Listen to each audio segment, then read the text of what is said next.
àjìdóyà bọ́mọ tó lọ́kọ ó yẹ ó ní bọ́mọ tó lálàá ó yẹ ó ní ìbára là ń búra ọ èyí ojú ọmọ lọ́wọ́ òbí tó wá lọ ṣe ìyá ọmọ wá lọ ṣàyà ọkọ ọmú ìyá ọmú ti tó wá lọ fọmú fọmọ wá lọ máa fọkọ lọ́mú àlọ́dóyà o àbọ̀dóyà afúnidóyà o àjìdóyà kékun ilé kó gbọ́ kó gbọ́ kó sọ fún toko àbẹ̀dóyà àlọ́dóyà ọ̀bùn tún rè ní ọkọ ọ̀bùn tún rè ní ọkọ ó sọ wọ̀wọ̀ ó sọ ìrẹ̀kẹ́ sọ wọ̀wọ̀ ó sọ. Aṣíwájú dóore lọ́kọ àtẹ̀yìn dóore lọ́kọ akúnlẹ̀ dóore lọ́kọ àjídé dóore lọ́kọ mo fọlọ́run sọ ẹ̀ ó kúnlẹ̀ ayọ̀.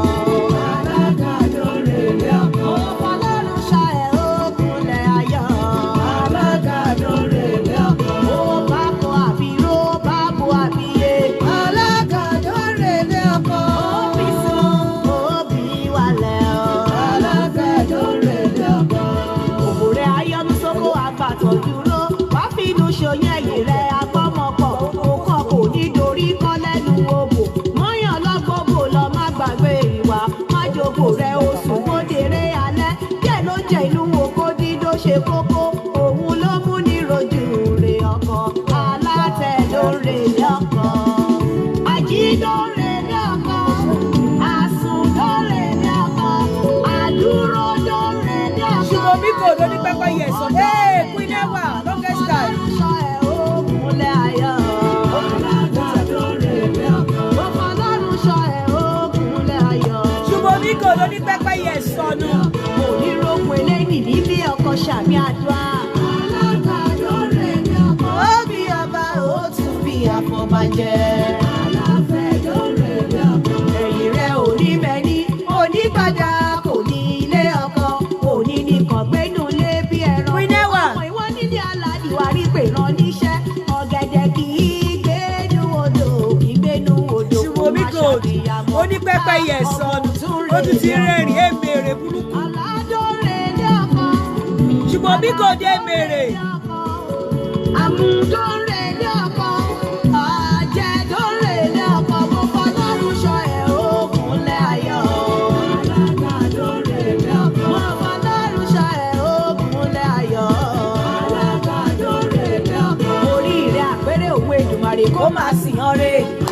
Queen Ewa ó ga o. Ẹlẹ́dàá ayẹyẹ rẹ̀ kó má dẹ̀yìn lẹ́yìn rẹ̀. Aláfẹ́ dóore lọ́kọ. àkàdó omi rè lé ọkọ o.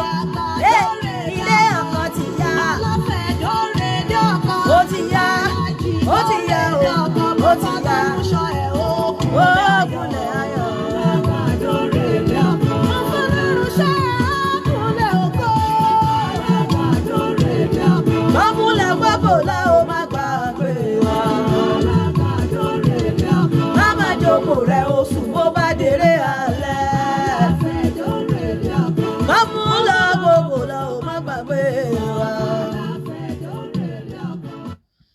akọ́dá ayé o ìbàrẹ̀ ni mo ṣe olùdá oko olùdá òbò olùdá ẹpọ̀n olùdá ìdọ̀ ìbàrẹ̀ ni mo ṣe ìbàrẹ̀ ni mo ṣe ìbàrẹ̀ ni mo ṣe òòṣà òkè ẹjọ́ ojú mi ṣe ẹ kúrọ̀lẹ́ ẹ káàbọ̀ sórí abala ètò yìí mo lérò pé gbogbo ẹ̀yin èèyàn rí ṣóò kan tí Mr. Oríyọmí Hamzat tán ṣe tí mo post sórí page mi obìnrin tó yẹ pé gbogbo ọmọ mẹ́rẹ̀ẹ̀rin tó bí kò sí tọkàn bẹ̀ DNA sọ pé kò ń sọ ó dẹ̀ tún sì lẹ́nu ó tún sì ń sọ̀rọ̀ tábà dẹ̀ wí tán àwọn kan á sọ pé ẹ dúró dọjọ́ alẹ́ ṣé ọkùnrin yẹn ṣé wọn ìjọ tiẹ̀ wá ìjọ ọkùnrin yẹn lọ́jọ́ alẹ́ báyìí ìjọ ọkùnrin yẹn gan máa di ọjọ́ alẹ́ báyìí ni mo ṣe ń sọ wípé nígbà tó ṣì wà ní àárọ̀ àti ọ̀sán gbájúmọ́ ọjọ́ àárọ̀ àti ọjọ́ ọ̀sán yẹn torí o mọ nǹkan tó lè ṣẹlẹ̀ ò lè má rí ọjọ́ alẹ́ má jọ fi ọjọ́ alẹ́ kankan kó ẹ lọ́bẹ̀ jẹ́ pé wọn ò rántí ọjọ́ alẹ́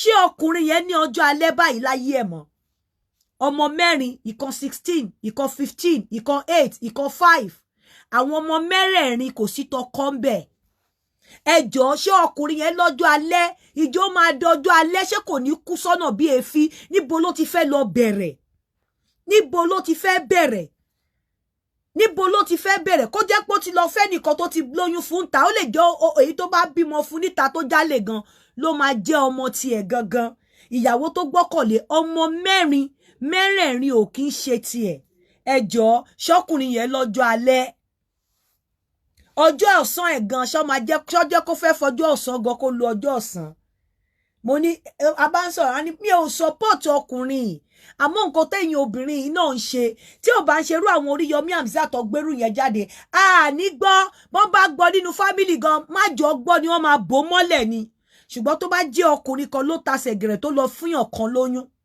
bóyá èèyàn mẹ́rin gbé ọmọ wá ní different times wá sílé ìyàwó lè ti torí ẹ̀ kó jáde àwọn èèyàn gan lè ti torí ẹ̀ pariwo lé lórí obìnrin wà nínú ilé ọkọ ọmọ mẹ́rin tí ọkọ rò bóyá òun ló bí òun kan lónìí àwítá ní ọjọ́ alẹ́ ṣóbìnrin yẹn ṣọ́kùnrin yẹn lọ́jọ́ alẹ́ báyìí ṣó tiẹ̀ máa tálẹ́ kó ìyàwó wo ló fẹ́ níbo ló ti fẹ́ bẹ̀rẹ̀ àkọ́bí ó ti jẹ́ 16 lọ́mọ àkọ́bí tó bá jẹ́ pé ó ti lọ máa lámúgbálẹ́gbẹ̀ẹ́ kan tó ti bímọ kan ẹ bá dẹ̀ lọ wo súra ọkùnrin yẹn àwọn ọkùnrin tó bá gentle tójú wọn wálẹ̀ tó ń ṣe me and my husband me and my wife àwọn náà máa ń jẹ ìyà yẹn jù ọkùnrin ará ìsà ọkùnrin orí ìrìn ọkùnrin tó jẹ́ pé ọmọ orí ìta ni ó àdìkírù nǹkan ó ti rọ́ndú olóró sí òǹgàn tó ń ṣe ẹ lọ́wọ́ ṣe ẹ lẹ́sẹ̀ kó tó sọ òǹgàn ti lọ mú DNA àwọn ọkùnrin in Jesus name àwọn ọkùnrin Allah is my saviour àwọn ọkùnrin irọ́ ìyàwó mi àwọn náà máa ń jẹ ìyà yẹn jù ẹ lọ wojú obìnrin yẹn ọkùnrin tó já jákújá tó ti já kùtùkùtù kò lè rí rádaràda yẹn àwọn gentlemen àwọn lójú wọn máa ń rí rédèrèdè yẹn jù àwọn faithful men àwọn lójú wọn máa ń rí rédèrèdè yẹn jù àwọn me and my woman àwọn ọkùnrin tó máa ń ṣe pé wọ́n máa ń gbé obìnrin báyìí àwọn gangan náà máa ń padà rí ìbànújẹ́ ọjọ́ alẹ́jú mi ní kọkùnrin má pọ́n obìnrin ilé o ẹ má ṣì mí gbọ́ o ẹ má ṣì mí gbọ́ bẹ́ẹ̀ ẹ lọ wò ó àwọn ọkùnrin tó nice tó wà responsible àwọn lójú wọn máa ń rí rédèrè àwọn ọkùnrin tó já ìwọ́gán wàá ti mọ̀ pé ìwọ́gán tó jókòó orí síìtì ẹlẹ́sẹ̀ mẹ́ta ló jókòó sí wàá ti mọ̀ pé ìwọ́gán tó jókòó ẹsẹ̀ ò dúró dáadáa wàá yára ẹ ní brain ò ní ṣe bálabàla tó rò mọ̀ pé tó bá ṣe bálabàla àwọn míì ti wà lórí queue tó fẹ́ kó kóṣì lọ káwọn lè wọbẹ̀ ó máa ṣe jẹ́jẹ́ ni ṣe rí ọkùnrin tó bá ti jẹ́ kí obìnrin mọ̀ wípé orí báyìí ló ń gbé sí tó bá ti jẹ́ kí ọ̀pọ̀lọpọ̀ wọn mọ̀ wípé kò sẹ́lòmíì àfiwọ́ àwọn lójú wọn máa ń rí rédèrèdè ju ọmọ mẹ́rẹ̀ẹ̀rin kò sọmọ ọkọ ńbẹ ẹ lọ wojú ọkùnrin yẹn ẹ rí pé ojú ẹ tutù bí àdàbà ni àwọn ọkùnrin tẹ́ pé wọ́n bá ṣáná lójú wọn gan ojú wọn máa ṣáná wàìwàì ni owó náà ò ní lè lọ ṣe ò ní ṣe tó bá ṣe gan ò ní dúró káṣírí ẹ tú kó tó kó kúrò lé torí o mọ̀ pé bóyá ṣe bá obìnrin yẹn sì jókòó sì ń sọ̀rọ̀ mi ò believe lórí DNA ó sì rẹnu ọ̀rọ̀ ṣé ọkùnrin mi ta ti lù ẹ́ pa tí ó tiẹ̀ ti lè ṣá ẹ apá ẹ̀ kan kójú kan ti fọ́ tí ò kọ́ kó kú ni wàá jókòó. Agi pé mi ò believe lórí DNA yẹn àwọn ọkùnrin tó bá tutù nìyà ń jẹ jù àwọn nìyà ń jẹ jù àwọn dẹ̀ ló máa ń tọ́jú ọmọ jù àwọn ganan kì í sábà jèrè ọmọ jù àwọn náà máa ń kọ́ ẹ̀yìn ọmọ wọn sí wọn jù àwọn ni wọn kì í àwọn ìyá máa ń jẹ jù. Kí ló ṣe flag show mi ni àbí kí ló ń ṣẹlẹ̀ kí ló ṣẹlẹ̀ kò sẹ́ni tó máa flag show mi ò believe pé wọ́n flag show mi because mi ò ń jà àwọn nìyà ń jẹ jù kò sẹ́ni tó máa sọ̀rọ̀ tó bá jẹ́ pọ́kùnrin kan ló ṣerú nǹkan bá yẹn bóyá tó kọ̀ lọ gbé obìnrin kan sínú ilé tóun àtìyàwó ẹ̀ àkọ́kọ́ kọ́ òkìkí yẹn á ti kàn lórí social media àáríyàn sọ̀rọ̀ yẹn I'm telling you òkìkí yẹn á ti kàn gbogbo yẹn á ti máa ṣépè fún ìyàwó tó lọ fẹ́ èwo ló wá wọ́ọ̀sì jù nínú kọ́kùnrin kóbìnrin kó dóbò níta kó bímọ síta àti kóbìnrin bí ọmọ mẹ́rin kí àkọ́bí jẹ́ 16 kíkejì jẹ́ 8 àmì kíkejì jẹ́ 13 àbí 12 kíkẹta jẹ́ 8 kíkẹrin jẹ́ 5 káwọn mẹ́rẹ̀ẹ̀rin dẹ̀ má jẹ́ ọmọ ọkọ èwo ló burú jù nínú ọkùnrin tó ń ṣàgbèrè àti obìnrin tó ṣerú ẹ̀ èwo ló burú jù àní iná ilé lọmọ ẹranko máa yágbẹ̀yìn tí Yínká lẹ máa padà ṣe èmi ò ní support ọkùnrin mi dẹ̀ ní support obìnrin àmọ́ mo mọ̀ wípé ìyà tó máa ń jẹ àwọn ọkùnrin tó bá pàǹtẹ̀tẹ̀ obìnrin lórí báyìí irú ìyà tó máa ń sábà jẹ wọ́n nìyẹn mi ní kéèyàn má pọ́n ìyàwó ẹ̀ lé o mi ní kéèyàn má respect ìyàwó ẹ̀ o mi ní kéèyàn má tọ́jú ìyàwó ẹ̀ o but àwọn ọkùnrin tó bá jẹ́ ṣáná wọlé tí ojú wọn rójú wọn lẹ̀ wọ́n ń jẹrú ìyà yẹn ìyà ńlá náà fi jẹ ọkùnrin yẹn ìyà ńlá Ọlọ́run jẹ́ ó dọjọ́ alẹ́ Ọlọ́run má jẹ́ ó kú sọ́nà bí èéfín torí ìrònú yẹn lásán ó lè pàdánù kò lè bọ́ nínú ṣọ́ọ̀kì yẹn títí ayé máa fi parẹ́ kódà kó bí ọmọ mi lénìí kò lè bọ́ nínú ṣọ́ọ̀kì yẹn láíláí kó bí ọmọ mi lénìí kò lè bọ́ nínú ṣọ́ọ̀kì yẹn ọmọ mẹ́rin níbo ló ti fẹ́ bẹ̀rẹ̀ báwo lórí ẹ̀ ṣe fẹ́ pé báwo ni ò ṣe ní mental problem báwo ni ò ṣe ní ya wèrè báwo lọpọlọ ẹ̀ ṣe fẹ́ settle báwo ló ṣe fẹ́ bẹ́gbẹ́ mu níbo ló ti fẹ́ bẹ̀rẹ̀ ìgbésí ayé ẹ̀ anyway ìyẹn kọ́ ni mo bá wá nírọ̀lẹ́ yìí ẹ̀yin ọkùnrin èmi ò ní kẹ́ má pàǹtẹ̀tẹ̀ ìyàwó ẹ pàǹtẹ̀tẹ̀ ìyàwó àmọ́ èyí tó bá gbọ́n nínú yín tọ́mọ bá ti dàgbà bóyá tó ti dàgbà tẹ́rí pé ti tọ́ dàgbà ó bẹ́tà kẹ́ má ṣe DNA because tọ́mọ bá ti dàgbà tẹ́ ti tọ́ dé àgbàlagbà tẹ́ bá lọ ṣe DNA ẹ̀yin lẹ máa lose ọmọ tó bá wà ní kókó ní kékeré ẹ lè ṣe DNA bọ́ ọmọ tó bá dàgbà ẹ má bọ́dá ara yín torí ẹ̀yin lẹ máa lose ìjọ́ tẹ́ bá ti mọ̀ pé ọmọ yẹn kò kí ń ṣe ọmọ yín ìjọ́ náà ni ẹ̀mí yín máa pin gbogbo nǹkan máa change ẹ̀ ní lè ṣe bí bàbá mọ́ and again ẹ̀dẹ̀ ti tọ́ dé àgbàlagbà níbo lẹ ti fẹ́ bẹ̀rẹ̀ ẹ̀gbin téèyàn ò bá rí kò kí ń pààyàn tí ò bá ti sí ọkùnrin kankan tó ń drag ọmọ pẹ̀lú yín tí ọmọ ti dàgbà tọmọ bá ti dàgbà ni mò ń sọ o tọmọ bá ti dàgbà bóyá 18 and above tí kò sí ọkùnrin kan tó wá drag ẹ̀ pẹ̀lú yín tí kò sí ẹnì kankan tó wá bá yín sọ wípé èmi ni mo bí ẹ má wulẹ̀ ṣe DNA torí tẹ́ ẹ bá ṣe DNA ńgbà yẹn bó tiẹ̀ jẹ́ pé bàbá tó bí ọmọ yẹn gan ti kú ọkàn yín ò lè sí lára ọmọ yẹn mọ́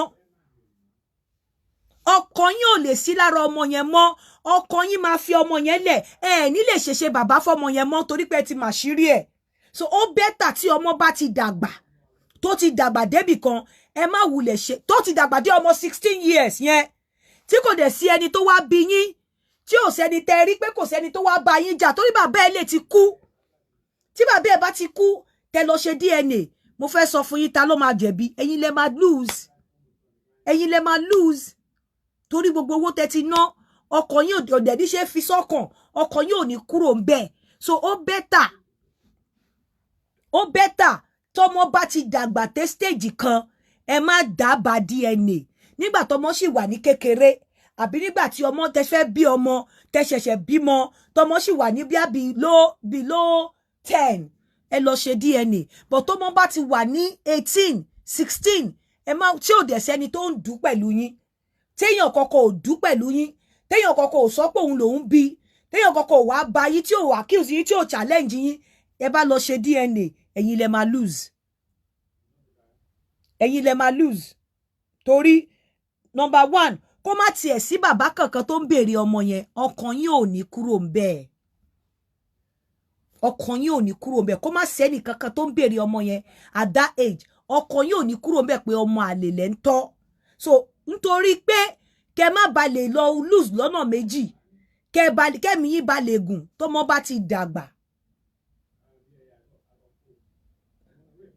ti dàgbà dé stage kan tẹ́ ti invest lórí ẹ̀ ẹ ti rán jáde university àbẹ ti rán jáde secondary school tí ń wọ university ẹ má dábàá DNA mọ́ tẹ́nìkan kò bá ti accuse yín pé òun ló ń bí ní kékeré ẹ tètè rán DNA nígbà tó kéré ẹ rán DNA nígbà tó jẹ́ tí ìnáwó púpọ̀ ẹ rán DNA bọ́ ọmọ tẹ́ ti invest lé lórí irú ọmọ 16 years yẹn tí ò bá ṣe pé bí ẹnì kankan lé máa yẹn pé àwọn làwọn bí tí ò sẹ́ni tó ń drag ẹ̀ torí gbà mí bàbá tó bí fún gan lè ti kú tí bàbá bá ti kú tẹ pàpà lọ rán DNA tí ò ń ṣọmọ yín ọkàn yín ò lè kúrò ń bẹ́ẹ̀ ọkàn yín ò lè kúrò ń bẹ̀ ẹ̀yin dẹ̀ lẹ máa wá lose. So ní kékeré ẹ rán DNA tẹ́ bá fẹ́ rán ẹ̀ bọ́ tó bá ti dàgbà bó bá jẹ́ nǹkan tẹ́ lè lọ fà ní kóòtù gan kó bá fẹ́ ṣe DNA kẹ́lẹ́ ẹ̀ ṣe ó bẹ́tà o because obìnrin ò ní lose o ẹ̀yin lẹ máa lose. Lọ́mọ tẹ́tí rán dé university tẹ́tí rán dé polytechnic tẹ́tí rán jáde secondary school kọ́kọ́ wá dé ọ̀sán kan kọ́kọ́ kẹ́kẹ́ wá mọ̀ pé yìí kọ́ lẹ bí ìrònú yẹn gbọ́n lè má jẹ́ kẹ́ rí ọjọ́ alẹ́.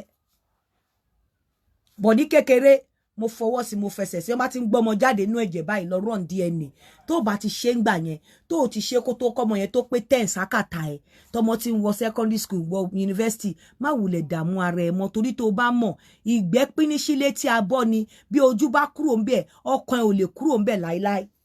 Ìyẹn gbọ́ tìta ó jókòó.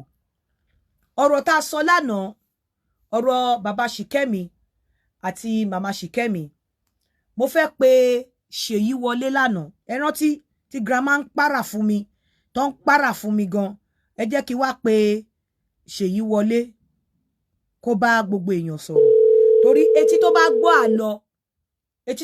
àlọ ó yẹ kó gbá bọ̀.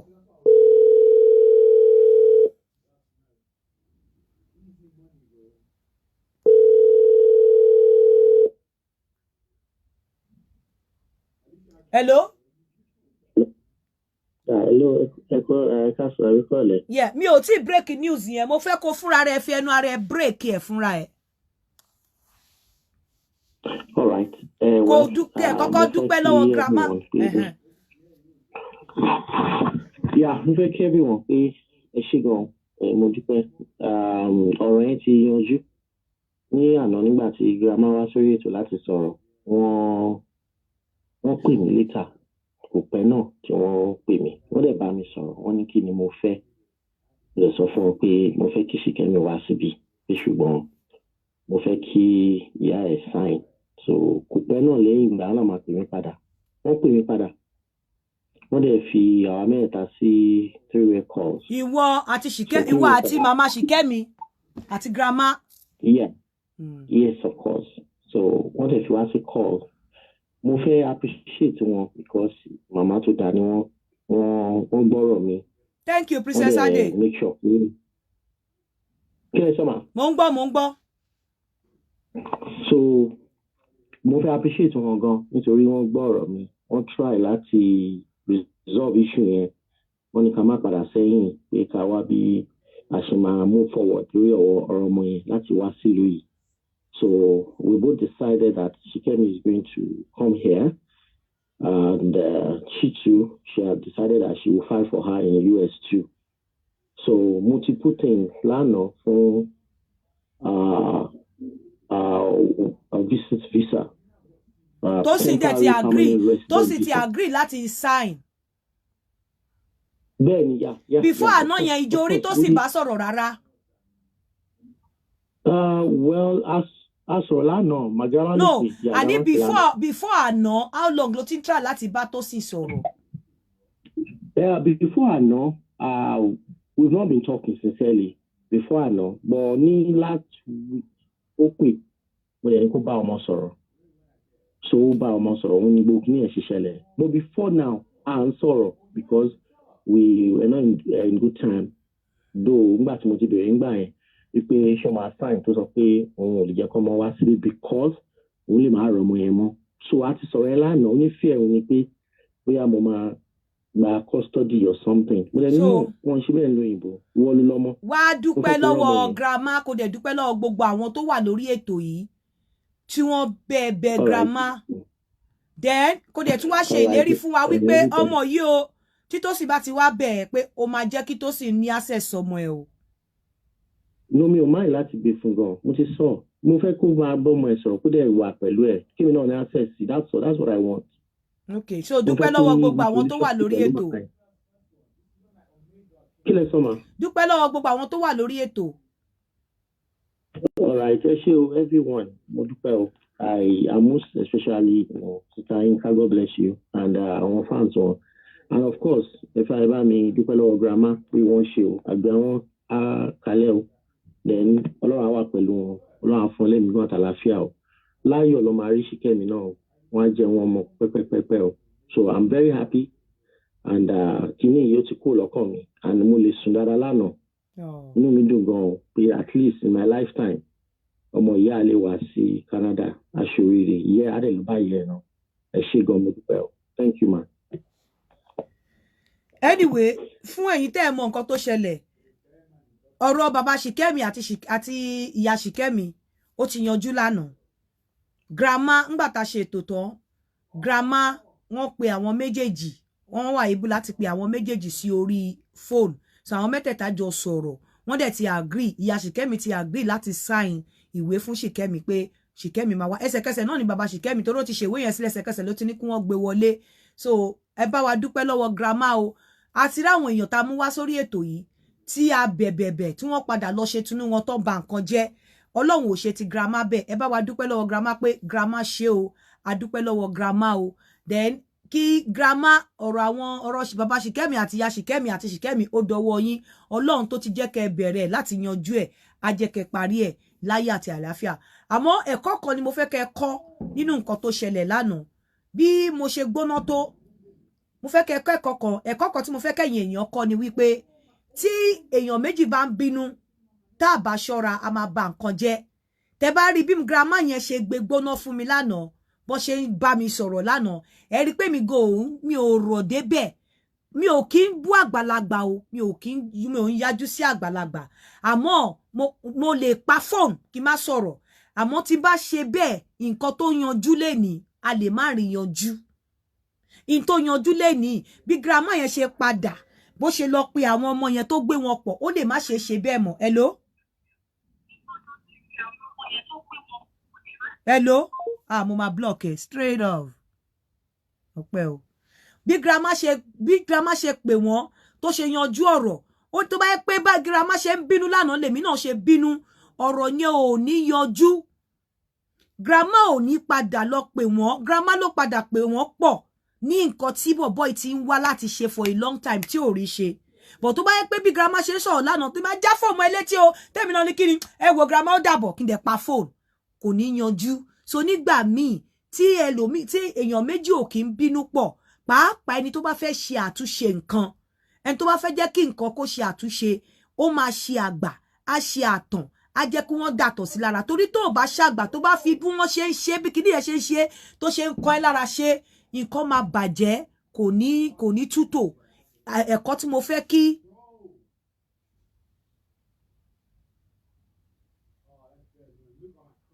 bẹ́ẹ̀ ni o I said that Aunty Yinka really calming yesterday of course so torí pé mo fẹ́ kí kíní yanjú ni tí n bá kà ń bẹ́ yẹn nǹkan á bàjẹ́ irú ọmọ yẹn dẹ̀ ló máa affect at the end of the day irú ọmọ yẹn ni ọmọ yẹn ló jẹ èmi lógún so ẹ jọ̀ọ́ nítorí Ọlọ́run ẹ jẹ́ ká learn lesson yẹn tá bá fẹ́ àtúnṣe níbikíbi tá bá wà à ń láti ní sùúrù à ń láti lè jẹ́ àgùntàn.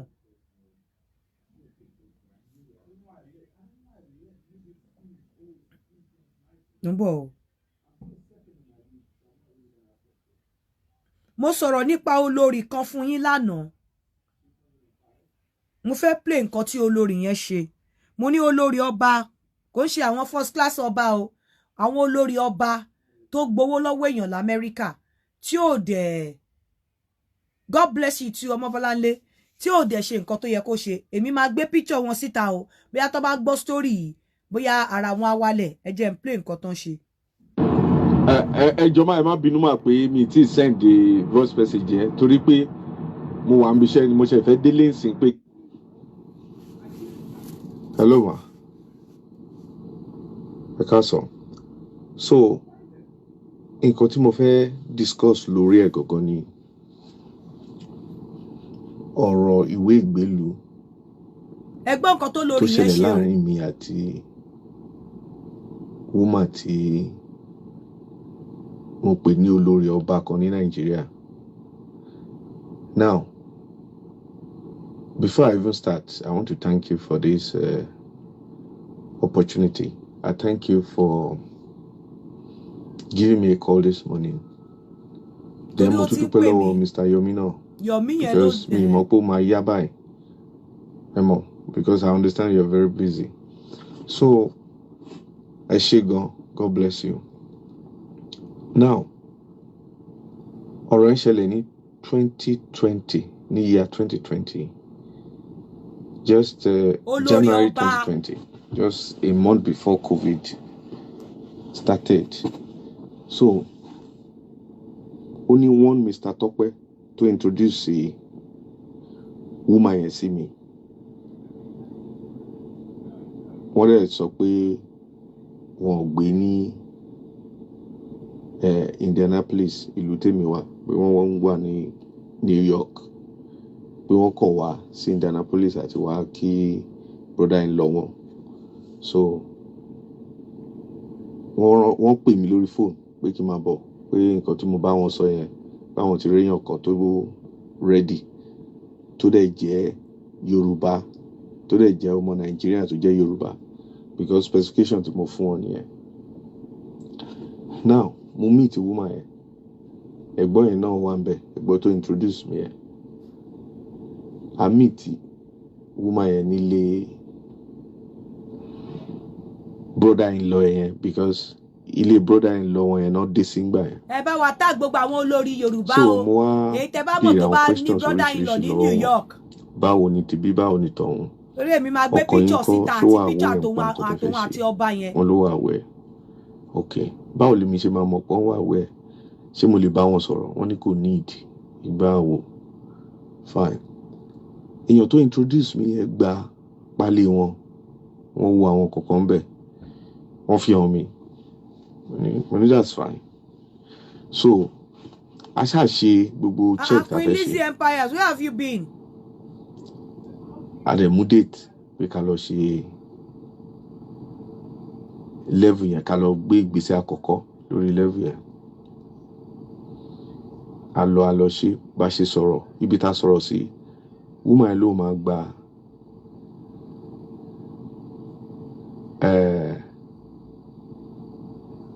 ló máa gba ọwọ́ mẹ́tàlá. $13,000. Kò fẹ́ sọ. Mo kàn kódà àwọn ọ̀rọ̀ yẹn ni ó yé yín, mi fẹ́. Woman ló máa gba $13,000. So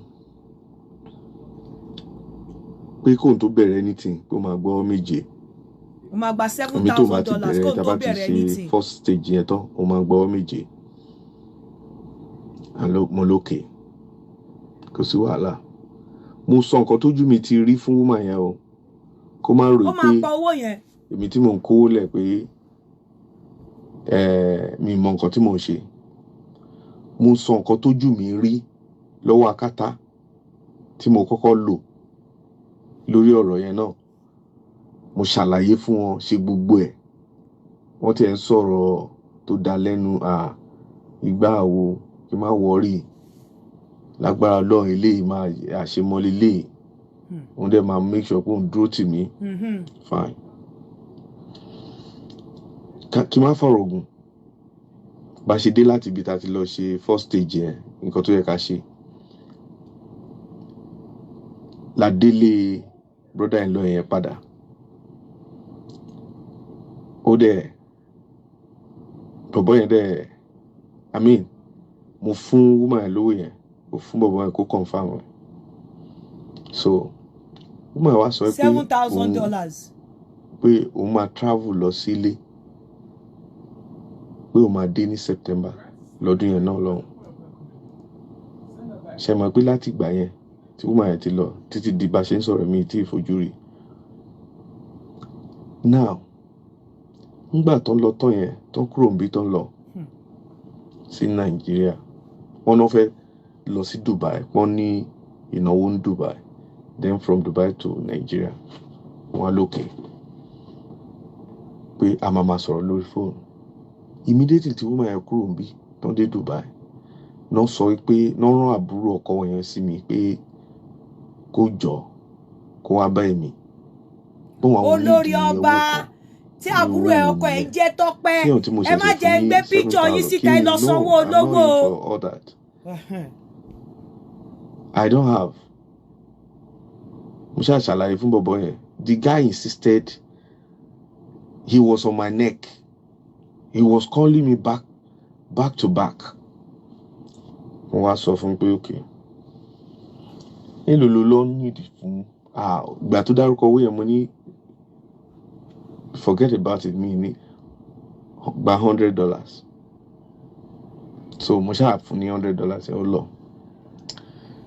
Nǹkan tí ó kọ mí lóminú jù lọ níbẹ̀ ni pé ṣé mọ̀ pé between that time the woman left and May that same year, àwọn document kọ̀ọ̀kan wà tó lóun fẹ́ gbà tóun bá ti lọ sí New York, tó lóun máa send sí àbúrò ọkọ òun yẹn pé yẹn máa kó bọ̀bọ́ yẹn máa kó àwọn document yẹn fún mi kí n máa fi ṣe nǹkan tí mo fẹ́ ṣe. Ṣé mọ̀ pé ẹ̀mí mi fẹ́ bọ́ nígbà tí mo bẹ̀rẹ̀ sí ń pe woman, ìgbà tó dé stage kan kò gbé call mi mọ́. Ó dẹ̀ ti gbowó. Kò dẹ̀ tú àwọn brother in law ẹ̀ àti ìyàwó. So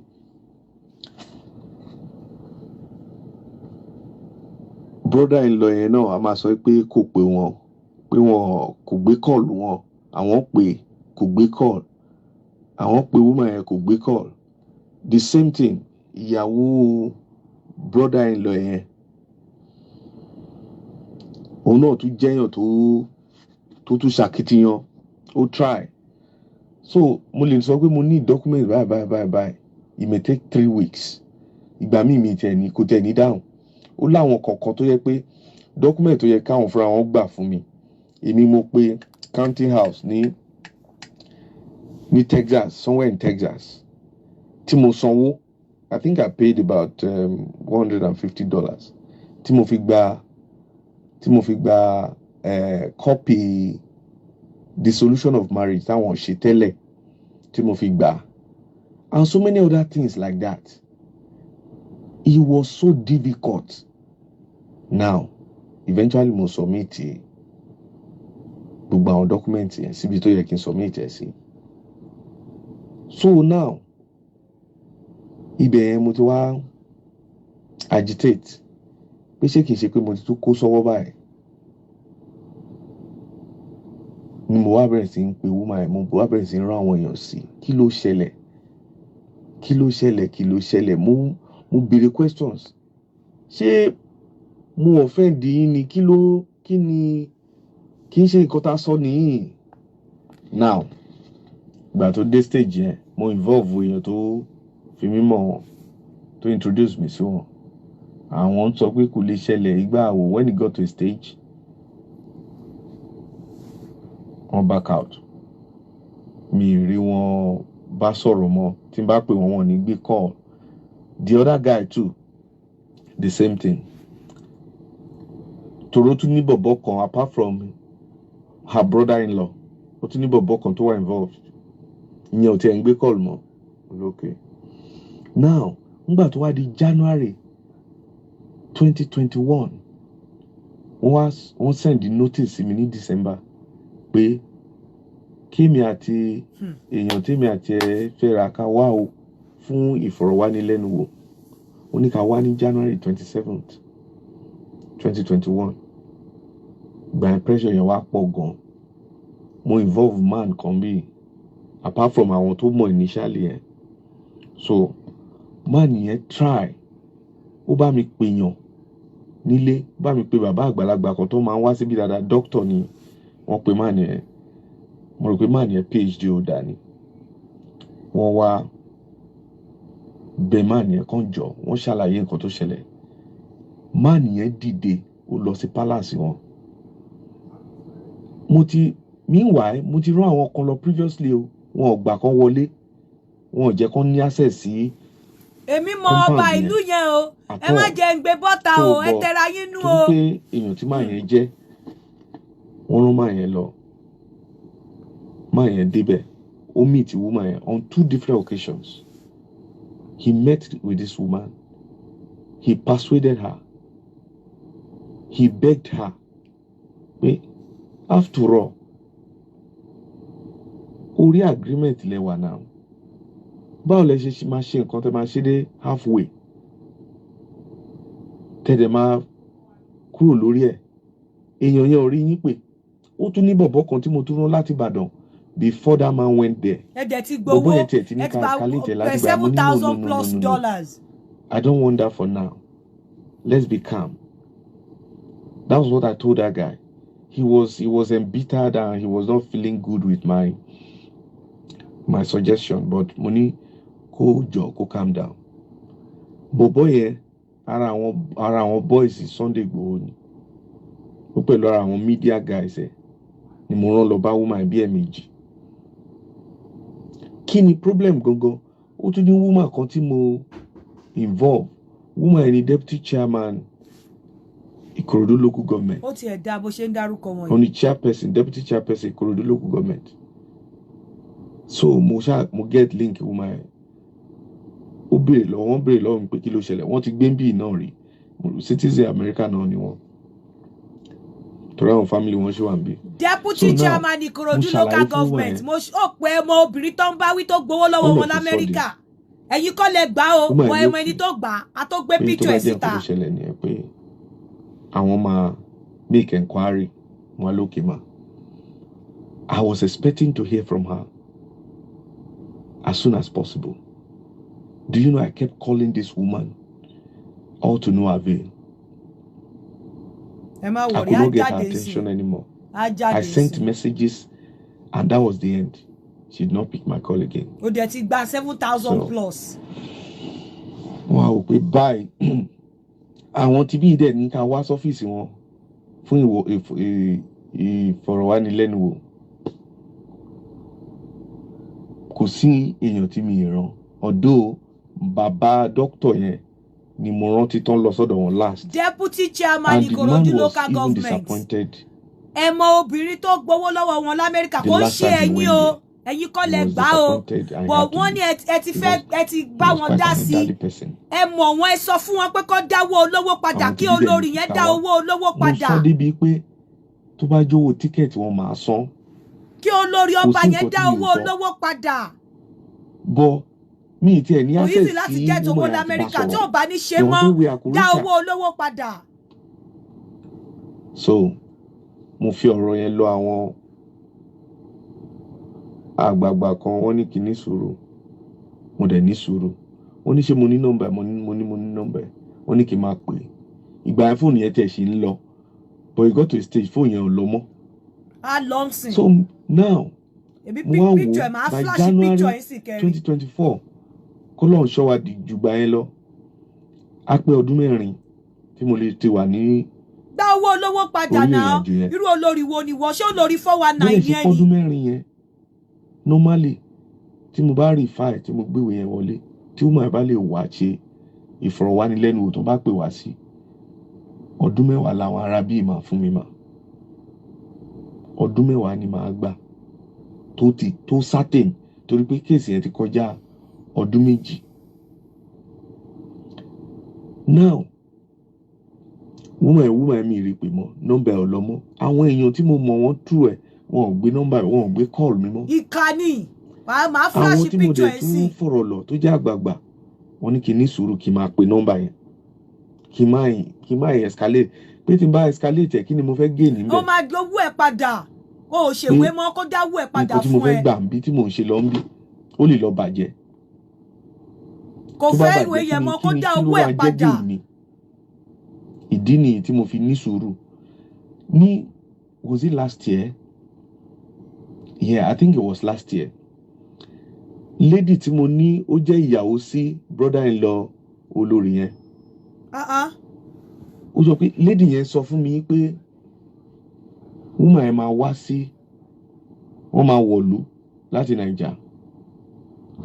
So mo tiẹ̀ fi ń track ẹ̀ pé kí n lè rí bá sọ̀rọ̀. Wọ́n ní mo wá ń béèrè lọ́wọ́ lady yẹn pé how are you so sure that she's coming? Ó wá convince mi pẹ̀lú receipt hotel wọn tó ń book fún wọn. Mo wá ní okay. She sent me the receipt. Yeah, for me to be convinced that she'll be around really. So nígbà tó dẹ̀ sọ fún mi pé ó máa wà around, mo tún bẹ̀rẹ̀ sí ń pè yẹn náà. But mi mọ nǹkan tó ṣe, bóyá ó change fóònù ẹ ni o, bóyá fóònù ẹ lò, bóyá ó block mi ni, I wouldn't know. But ní ojú Ọlọ́run àti ènìyàn, ọmọ yẹn try. No. Ọmọ yẹn try. Ó try best yẹ. Ṣé ńgbà tí mo fẹ́ gba Timon tried to gather document the woman in job because she promised she will send all those things through her brother-in-law. As that somebody will send it from Dallas to that guy. And the guy told me he pestered her to a point where he himself felt embarrassed the way she was behaving. So, ma, nǹkan tó ṣẹlẹ̀ nìyẹn. Mi mọ̀ bóyá ẹ máa ráyè bá mi sọ̀rọ̀ àti béèrè àwọn specific questions. Ẹ jọ̀ọ́ torí Ọlọ́run, deputy chairman Ikorodu local government wọ́n ṣe nǹkan kan o. Àwọn kan náà gbowó lọ́wọ́ èèyàn o. Bẹ́ẹ̀ wọ́n ti bá wọn dá sọ̀rọ̀ yìí. Wọ́n dẹ̀ mọ onítọ̀hún, bọ̀bọ́ yìí ti fẹjọ́ sùn wọ́n. So kó má dàbí pé èèyàn disgrace èèyàn olórí ọba lonítọ̀hún picture eléyìí lọ́wọ́ mi. Kẹ́ bá lè mọ̀ kó mo ní gbogbo ẹ̀ lọ́wọ́. Kó má dàbí ẹni pé èèyàn disgrace èèyàn. Ẹni tó bá mọ deputy chairman Ikorodu local government kó bá wa sọ fún wọn, kó pe obìnrin yẹn, kó dá owó olówó padà. Báwo ni wọ́n ṣe máa gba $7,000 plus lọ́wọ́ èèyàn tó ń gbé l'Amẹ́ríkà tí ò níwèé? Tó fẹ́ fi ṣèwé tẹ́dẹ̀ promise láti ṣèwé fún tẹ́dẹ̀ lọ jókòó láti 2020. Èyàn ṣe ń ṣe bẹ́ẹ̀, ẹ̀yin odidi ìyàwó ọba, ẹ̀yin odidi olórí, ẹ bá wa sọ fún wọn kí wọ́n dá padà o. Tí wọn ò bá dá padà, wá máa gbé picture wọn síta. Àwa ní picture wọn níbi tó ti jókòó pẹ̀lú ọba ọkọ wọn. Ó wà lọ́wọ́ mi. Bí picture tó yà pẹ̀lú ọba, ó wà lọ́wọ́ mi. Picture tó yà pẹ̀lú tí ọkọ wọn dáyà, ó wà lọ́wọ́ mi. Ẹ bá wa bẹ̀ chairman torí ọ̀nà tí mo fi lè link wọn nìyẹn. Ẹ bá wa bá deputy chairman Ikorodu local government. Àwọn kan ló gbowó lọ́wọ́ èèyàn o. Deputy chairman Ikorodu local government kan ló gbowó lọ́wọ́ èèyàn o. Wọ́n kò fẹ́ help bọ̀bọ́ yẹn because wọ́n fẹ́ bá bọ̀bọ́ yẹn sọ, wọ́n fẹ́ bá wọn dá sí ni. Kí lady yẹn lè dáwó olówó padà olórí ọba. Tẹ́ bá fẹ́ kí n dárúkọ ìlú tí ọba ẹ jẹ́ ọba lé lórí, màá dárúkọ ẹ̀. But èmi ọba ò ṣẹ̀ mí. Òun ni gẹ̀dẹ̀gẹ̀dẹ̀, òun ló fẹ́ fi dọ̀tí, ló fẹ́ fi yí orí adé. Èmi ò dẹ̀ ní wá orí adé ńlẹ̀. But ẹ bá wa bẹ̀ ibi tí mo tẹ́ fi lè link ni because ẹ bá ń sọ̀rọ̀ tènítọ̀la. Tí n bá fún yín ní clue tẹ́ fi lè link wọn kò dáa. Ẹ gbọ́ tí màá yìí sọ pé deputy chairman Ikorodu local government ó ti bá wọn dá sí. Deputy chairman Ikorodu local government ò ṣe o. Kò kọ́ ló gbowó o. Kò mọ nǹkan kan pẹ̀, ó kò bá wọn dá sí ni o pé kọ́ yanjú ẹ̀. Àmọ́ woman yìí ó gba 7,000 plus lọ́wọ́ èèyàn láti 2020 through àbúrò ẹ, bóyá àbúrò ọkọ àbúrò ẹ Tọ́pẹ́. Ó dẹ̀ lọ èyí owó òfilẹ̀, èyí ìwé bọ̀bọ́ yẹn ò ṣe, bọ̀bọ́ yẹn wá wà lójú kan tó nírètí ò bá dẹ̀ fèrè wàá fẹ̀yìn fẹ́ lẹ́yìn dáwó ẹ̀ padà fún. Ẹ dáwó ẹ̀ padà fún. Èmi ní gbogbo detail yín lọ́wọ́ o. Bẹ́ẹ̀ máa sì máa fẹ́ bóyá máa rẹ́ni tó máa get back sí mi. Tí n bá dúró after 5 days. Tí bọ̀bọ́ yẹn bá sọ pé kò tí ì sẹ́ni tó get back sóhun. Owó òun ò dẹ̀ tí ì wo account, máa gbé picture yín síta. Máa gbé síta. Fortunately nígbà tọ́mọ tí bọ̀bọ́ yẹn ń kówó sílẹ̀ gbogbo ẹ̀ ló ní evidence, ẹ̀yin ò mọ̀ pé ó ti ní evidence against yín. Máa gbé picture yín síta. Picture tó dẹ̀ wà, picture tẹ bọ́kọ yín yà ló wà. Tẹ bá kábíyèsí yà. Ẹ̀yin ododi olórí. Ẹ tún fẹ́ máa gbáyàn. Máa gbé picture yín síta. Tẹ́ ẹ bá dá owó olówó padà. Mo mọ̀ pé ó ṣeé ṣe kẹ́ má bá yanjú ìwé yẹn mọ́. But tẹ́ ẹ bá dá owó olówó padà, máa gbé picture yín síta. Máa gbé picture yín síta o. Ẹ dá owó olówó padà. Òtútù ló mú ẹ o bí mo ṣe dira. Òtútù tí mú ń bí. Ṣé owó eléyìí lèèyàn máa pa? Tẹ́nìkan máa gbà tá kọ̀ gba owó yẹn tá fìpó lè lọ bẹ́ẹ̀, kò ní lọ bẹ́ẹ̀ o. Agbọ́mọ làlàwà o. Ẹ bá mi bẹ̀ chairman deputy chairman Ikorodu local government. Ọlọ́run á jẹ́ kẹ́ dàgbà. Ọlọ́run á jẹ́ kọ́kàn yín balẹ̀. Ẹ ní dààmú. Ẹ ní lùgbàdo ọmọ aráyé, ikú kan ò ní yín pa. Ẹ̀yin kọ́ lẹ ṣẹ̀ o. Ẹ mọ̀ nǹkan kan nípa nǹkan tó wà lẹ̀. Ẹ̀yin kọ́ lẹ gbowó olówó o. Àmọ́ ẹni tó gbà wọ́n lẹ ti bá wọn dá sí rí. Ẹ bá wa kọ̀ sí obìnrin yẹn wípé kó dá owó olówó padà 7,000 plus. Kó lọ parí iṣẹ́ tó bẹ̀rẹ̀. Kó má fi ọwọ́ ọlá gbá mẹ̀kúnnù lójú. ẹni kọ́ má fi ọwọ́ ọlá gbá ọmọkùnrin yẹn lójú kí wọ́n dá padà fún èmi ìbáyé èèyàn jẹ́ ọ̀nà tí mo lè gbà rè mo mọ orúkọ yín orúkọ olórí yẹn mo mọ̀ ìlú tí ó ti jẹ́ olórí mo mọ̀ ọlọ́wọ̀n ọba picture ẹ wà lọ́wọ́ mi picture ọba tó jọkọ̀ ẹ wà lọ́wọ́ mi bọ́ èmi ò gbúdọ̀ ṣe bẹ́ẹ̀ torí intention mi ò ṣe láti bàyé wọn jẹ́ àbí láti bàyàn jẹ́ intention mi ni pé kí ìyá má jẹ ẹni tí ò lágbára gbé tó bá yẹ pé mo fẹ́ drag olórí màá gbé picture síta èmi ò ní ṣe yẹn àmọ́ ẹ jọ̀ọ́ nítorí Ọlọ́run ẹ lọ ṣe ẹ̀tọ́ yín rí nǹkan tí mo dẹ̀ ṣe dárúkọ deputy chairman Ikorodu local government ni wípé ọ̀nà tí táwọn èèyàn tó bá mọ wọn á lè sọ fún wọn pé nǹkan báyìí báyìí ta lẹni náà ó ṣeé ṣe káwọn náà rántí àwọn náà mọ bí wọ́n ṣe máa kàn sí onítọ̀hún kì í ṣe pé deputy chairman ní ṣe o wọn ò ṣe o àwọn kọ́ ló gba owó o wọn ò mọ nǹkan kan nípa ẹ̀ wọ́n kàn bá wọn dá sí ni o wọn ò ṣe ẹ ṣáà gbọ́ tí ẹni tó sọ̀rọ̀ pé deputy chairman Ikorodu local government ṣèbí ẹnu mi kọ́ lẹ ti gbọ́ ẹ gbọ́ èmi kàn ń ẹ̀kọ́ ẹ̀ ní ẹ gbọ́ tó sọ jáde mi kò dẹ̀ sọ pé wọ́n ṣẹ̀ o ó ní ó bá wọn dá sí ẹjọ́ ẹni tó bá mọ woman ẹni tó bá mọ̀ wọn kó bá wa ké sí wọn pé olórí tó gba 7,000 plus lọ́wọ́ èèyàn l'Amẹ́ríkà pé òun máa bá ṣèwé tí yóò bá dẹ̀ ṣèwé mọ́ kí wọ́n jọ kí wọ́n dáwó padà fún olówó ọmọ yẹn tí ó lóun ti wà l'Amẹ́ríkà láti bíi 3-4 years kò sí nǹkan kan ẹ jẹ́ kó move forward owó tó lè fi ṣe nǹkan míì ẹ ti gbà lọ́wọ́ ẹ jọ̀ọ́ nítorí Ọlọ́run tí yín ò ní bàjẹ́ ẹ ní dààmú o kí tó máa bá ọ̀rọ̀ yìí lọ torí mo fẹ́ play voice note màmá Thompson àti màmá Sunday ṣe rántí Thompson and Sunday's case mo fẹ́ play voice note wọn tí wọ́n send sí mi lénìí àmọ́ kí n tó play ẹ jẹ́ ká gbọ́ ọ̀rọ̀ látẹnu ẹni yìí.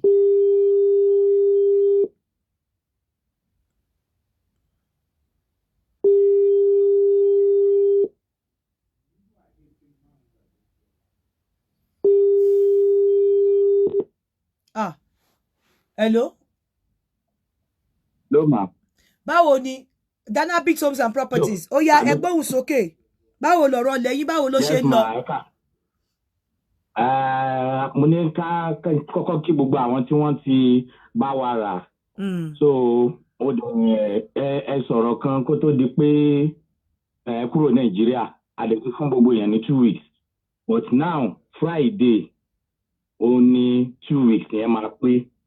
And ẹ̀dẹ̀ mọ àwọn nǹkan tó ṣẹlẹ̀ màámi ní behind the scene lọ́jọ́ yẹn lórí ilẹ̀. Àwọn tó nílẹ̀ ń bẹ̀ wá bá yín jà pé ẹ̀ ń bọjà jẹ́ wá ìtẹ̀ṣẹ́ ta ní 1.7. Wọ́n wá ń bá mi jà pé báwo ni mo ṣe lè ta. Báwọn gbọ́ tí mo polówó ní 1.7. So ẹ̀yin kan lẹ dá sí lọ́jọ́ yẹn tẹ́lẹ̀ pé rárá o nǹkan tó èyí tó bá wù wàhálà wá lè ta ilẹ̀ wa. Tòdẹ́ tẹ́ pé ó ti di pé wọ́n ti lọ ń fẹjọ́ mi sùn pé balẹ̀ bọ̀ adúpẹ́ lọ́wọ́ Ọlọ́run bọ̀ ẹ̀yin náà dá sí lọ́jọ́ yẹn ó ló jẹ́ kí gbogbo ẹ̀ padà calm down. So ẹ sọ fún wọn tẹ́ bá rántí dáadáa pé iye tó bá wù wá la lè ta bọ̀ ó ti di pé ok wọ́n jàbọ̀ á ti padà settle ẹ̀. So nǹkan tí mo wá fẹ́ sọ sí ni pé àǹfààní yẹn Friday tó ń bọ̀ yìí ló máa end. Lẹ́yìn Friday yìí ó máa di 2.5 million. Friday tó ń bọ̀ yìí this coming Friday ó ló máa end. Ṣe fún wọn ní bí abi 1 week sí bí abi next week upper week long. Ma? Ṣe fún wọn di upper week long. Ṣe bẹ́ẹ̀ mà òye ṣe bẹ́ẹ̀ mọ̀ pé àwọn èèyàn tó ń wò wá lọ́jọ́ yẹn lọ́jọ́ tẹ wá wọn ò mọ nǹkan tó padà wá ṣẹlẹ̀. Ṣe get ma so a lè fún wọn di upper week mọ́ Friday yìí nìkan ó la lè fún wọn dà which is this coming Friday yìí ó la lè fún wọn dà torí wọ́n ti bá mi jà gan pé mo ń ba ọjà jẹ́ fún wọn 3 million làwọn ń talẹ̀ níbẹ̀ yẹn nìkan but èmi bí èmi ṣe máa ń kọ́kọ́ ṣe nǹkan tèmi mo máa ń fẹ́ kí gbogbo èèyàn kan jẹ àǹfààní bí mi ṣe ń ṣe nìyẹn láti ìgbà tí mo ti bẹ̀rẹ̀ so kìdẹ̀ ń ṣe wọ́n ní ìka ò dọ́gba tá a bá sọ pé à ń fi ara nira wa.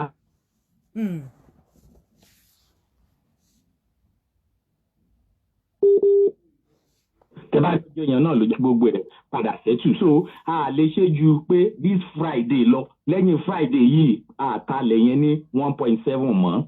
Wow. ó máa di 2.5 million naira. But tá bá rí àwọn táwọn èèyàn bá wá sanwó lẹ̀ láti meet up Friday yẹn bóyá wọ́n san díẹ̀ lẹ̀ ṣé after Friday. Wọ́n lè san díẹ̀ lẹ̀ èèyàn tí tó bá fẹ́ meet up ó lè san díẹ̀ pé okay o mo ti san díẹ̀ mọ̀ èèyàn tó bá san díẹ̀ nsìn ó ti di pé ó ti nílẹ̀ bọ́ àkànlé fún ó dìgbà tó bá san tán bọ́ ní ọ̀dọ̀ wa ti rí pé tọ̀ ilẹ̀ ti wà ńlẹ̀. Okay, so téèyàn bá sanwó díẹ̀ sí ẹni sùn téèyàn bá sanwó díẹ̀ sílẹ̀ nsìn títí di Friday ó sì máa bọ́ sí orí 1.7. ó sì bá promo. But téèyàn bá sanwó díẹ̀ sí ìjọ Saturday 2.5 ló máa bọ́ sí. 5 nìyẹn o. Wow. Láti àárọ̀ Saturday ó ti di 2.5. Wow. Ó ti di 2.5 o. But téèyàn bá sanwó díẹ̀ pé okay nínú 1.7 yẹn o mo kàn register pẹ̀lú iye báyìí kò sí problem èyàn yẹn sì bá promo 1.7. But lẹ́yìn Friday tó bá ti ń di Saturday 2.5 million ni. Wow. Kò dẹ̀ sí nǹkan kò sọ́gbọ́n tẹ́ lè dá sí mọ́. Kò sí nǹkan kan tá a lè dá sí mọ́. Ẹ mọ̀ èmi náà kí gbogbo nǹkan máa lọ dáadáa pẹ̀lú àwọn tó jẹ́ neighbor wa ni. Ilẹ̀ Kétu Ẹ̀gbẹ́ ilẹ̀ Kétu Ẹ̀gbẹ́ nínú gbogbo lẹ́yìn ilẹ̀ Kétu Ẹ̀gbẹ́ yẹn no mo believe ṣe rí ìgbà táwọn people yẹn ń jà ìgbà táwọn people yẹn wá jà tó wọ́n á sọ pé àwọn máa ń gbọ́ tí mo máa ń sọ 1.7 mi ò blame wọn because tẹ́ bá wo ilẹ̀ àwọn ibẹ̀ yẹn lóòótọ́ kò ṣe kó bí yàtọ̀ ẹnu o ẹni pé mi sábà pariwo ẹ̀ tẹ́ bá wo àwọn ibẹ̀ yẹn lóòótọ́ ẹ̀yin náà ṣe ń ta ní wọn do mo mọ̀ pé mi náà wà lára àwọn tí mo influence pé kẹ́ máa ta ní 1.7 but ẹ̀yin gan lẹ kọ́kọ́ bẹ̀rẹ̀ ẹ̀yin lẹ bẹ̀rẹ̀ so but kò lè rí bẹ́ẹ̀ mọ́ láti Saturday tó ń bọ̀ yìí lọ láti Saturday tó ń bọ̀ yìí 2.5 but a sì ní àǹfààní anybody tó bá fẹ́ sanwó okay mi ò ní 1.7 o mo ní iye báyìí ẹ jẹ́ n tiẹ̀ fi dè é mọ́lẹ̀ kí n má san 2.5 àyè yẹn ṣí sílẹ̀ wọ́n lè san díẹ̀ before Friday or latest this coming Friday. Okay. Bẹ́ẹ̀ ni ma. Okay, wọ́n ti gbọ́. Ẹ pè nọ́mbà yín kan tún gbọ́. Bàbá rẹ̀ ni tó fẹ́ pè. Okay, nọ́mbà mi +234 70 444 333 16. Ẹ tún pè lẹ́ +234 4 mẹ́ta 3 mẹ́ta 16. Nọ́mbà mi nìyẹn. Ẹ dẹ̀ lè pe Aunty Yinka direct. Ẹ lè sanwó sọ́dọ̀ Aunty Yinka. Lórí +447404851234 +447404851234. Ẹ ṣé. Gbogbo ẹ̀yin tẹ́ bá fẹ́ ra bèbè ẹ pè Yomi ní Nàìjíríà sórí +234 909 no +234 909 1200467 +234 909 1200467 tẹ́ bá fẹ́ ra bèbè ní Nàìjíríà tẹ́ bá fẹ́ ra lọ́wọ́ mi bí ẹ pè mí sí orí +447404851234 àbí tẹ́ bá fẹ́ ra lubricant +447404851234 ẹ jẹ́ kí n kẹ́ play ọ̀rọ̀ tí ìyá mo bọ̀ ìyá àwọn kinní fi ránṣẹ́ sí mi lénìí ìyá Tosin àti ìyá Sunday tá bá ti play yẹn mò ń dáná lọ́wọ́ ká wá máa lọ. Àǹtí Yinka ẹ ṣé mo dúpẹ́ o ẹ ṣé gan-an inú mi kàn ń dùn láti jọ́ tẹ́ ti fa àwọn ọmọ mi lé mi lọ́wọ́ ni inú mi ń dùn o Ọlọ́run ò ní bẹ̀yìn náà nínú jẹ́ o ẹ ní rí ṣòro o ẹ ṣe dùn mí nínú Ọlọ́run á máa dùn ẹ̀yin náà nínú o gbogbo àgbáyé gbogbo abiyamọ ayé wọ́n ń bá mi dúpẹ́ lọ́wọ́ yín o ẹ ṣé mo dúpẹ́ ẹ ṣé gan-an. That is it. Mo tún wá lẹ́lò mi náà tó ti sunkún wá bá mi pẹ̀lú ọ̀rọ̀ ọmọ àmọ́ mi tí ìráyè yẹn ń sìn mo ní a lot tí mo fẹ́ ṣe lẹ́ni sí ọ̀la mo fẹ́ ṣe another topic lọ́la so mo mọ̀ pé a lot wọ́n ní ìyẹn náà lòun wọ́ ọmọ ẹ wò kẹ́ bá tiẹ̀ lè mọ̀ mo lè kọ́kọ́ play ẹkún ẹ̀ fún yín kẹ́ gbọ́.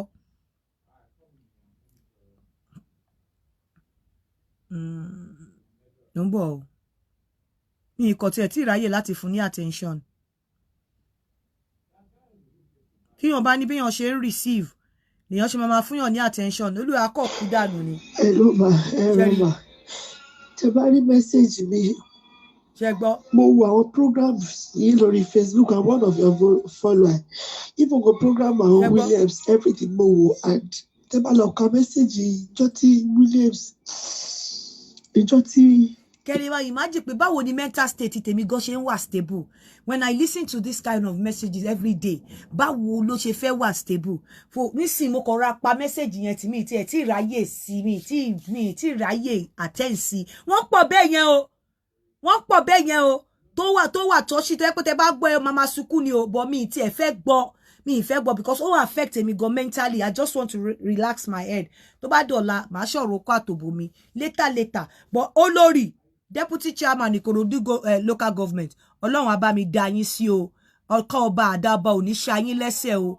Ẹ ní rúgbọ̀dọ̀ ọmọ aráyé o. Ẹ jọ̀ọ́ olórí tó gbowó lọ́wọ́ èèyàn ní Amẹ́ríkà tó lóun fẹ́ bá ṣèwé 7,000 plus ló gbà. Wọ́n dẹ̀ lẹ ti bá wọn dá sí. Ẹ jẹ́ bá a sọ fún wọn wípé tí wọn ò bá fẹ́ ṣe ìwé yẹn mọ́ kó dáwó olówó padà. Ẹ ṣé o, ẹ jẹ́ máa fi sí ìṣe àlọ. Ire o, gbogbo yín tẹ́ bá fẹ́ ra bèbè ní Nàìjíríà ẹ pè Yomi sórí +234 909 1200 467. Tẹ́ bá dẹ̀ fẹ́ ra nbí ẹ pè mí sórí +447 404 851234. Tẹ́ bá fẹ́ ra lubricant náà +447 404 851234. Ẹ̀yin tẹ́ bá dẹ̀ ní problem tẹ́ fẹ́ share ẹ ṣá send voice note sórí +447 404 851234. Torí tẹ́ bá pè mí mi lè ráyè gbé, ẹ má bínú mi fi ṣègbéraga. Ire o, ó dàbọ̀. shabarikolo.com ẹ lọ register ń bẹ. The best of any relationship tó bá fẹ́ ó wà ń bẹ, ó dẹ̀ wà discreet tó máa fi dóòrò ẹ pa kò sẹ́ni tó máa mọ̀. Any relationship tó bá fẹ́ ó wà lórí Shabarikolo. Ó dàárọ̀.